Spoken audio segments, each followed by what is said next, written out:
The idea of a function being one-to-one is something you've probably seen before. It's an important part of determining whether or not a function has an inverse. Now, our definition is probably a little more precise than what you've seen. We're going to say a function is one-to-one or injective, it's kind of the old-fashioned word for it, if and only if two function values being the same implies that the two values of the domain we got them from are also the same. And now, in simpler terms, two different values from the domain must go to two different values in the range, which is probably the way you learned it back in your algebra or maybe a pre-calculus class. Now, I've got the logical version of this here, and the negation of it here.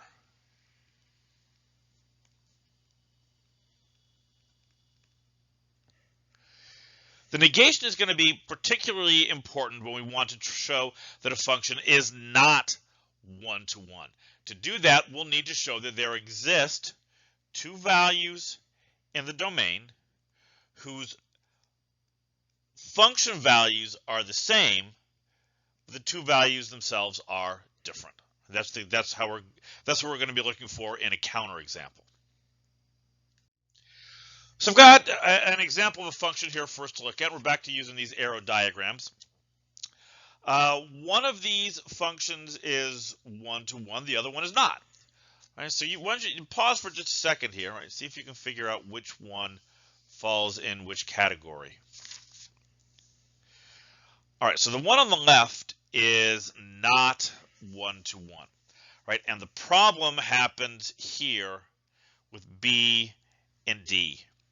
Right, f of B is equal to f of D. Right, they both have the same functional value, but B and D are not the same, right? And that's not allowed in a one-to-one function.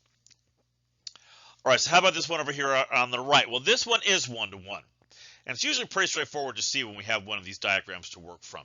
Every number is going to every element from the domain is going to a different element in the codomain. Kind of the quickest way to identify this is you look over here at the codomain. Every element in the codomain has one arrow and only one arrow coming into it. Right? And you can see over here, looking back at the first example, that's not the case here for R. All right, so suppose we have to do this with a function that's defined using a formula, right? Like this one here, f of x equals 3x plus 2. Well, to do this, we're going to rely on the definition, and there's a very standard technique used for doing this. All right, so what I'm going to do is I'm going to say let x1 and x2 be real numbers, right? They're values from the domain. And assume f of x1 equals f of x2. Now, what I need to show is that if this is the case, this was the premise of our definition, if this is the case, then x1 must in fact equal x2. All right, and how can we do this? Well, go to the definition up here. All right, the formula that's used to define f. F of x1 is 3x1 plus 2, and f of x2 is 3x2 plus 2. Now solve these, right? Solve them. We're going to subtract 2 from both sides, and we get 3x1 equals 3x2, and divide both sides by 3, we get x1 equals x2, and that's what we needed to show. Right? We've shown that if two values from the domain have the same function value, then the two original values must in fact be equal to each other. And that's what we wanted to show. All right, so how can we show that a function is not one-to-one? Well, this function here isn't. F of x equals the cosine of x. And I want to be clear, that is a function, absolutely, but it is not a one-to-one function. And how can we show that? Well, we'll do it using this negation here, right? What I'm going to show is there exists two numbers in the domain that are different, but that have the same functional value. Remember, we're really kind of doing an existence proof here.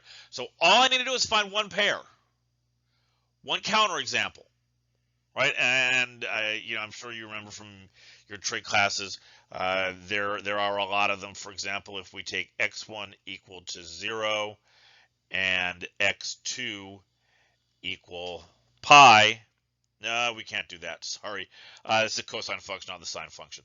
So let's take x1 equal pi over 2, and x2, let's let that be 3 pi over 2. Okay, now then f of x1 equals cosine pi over 2, which is 0, and f of x2 is cosine 3 pi over 2, which is also 0. So we've met the definition here, right? F of x1 is equal to f of x2, but x1 is not equal to x2, right? Therefore, the function is not one-to-one. That's what we were looking to show.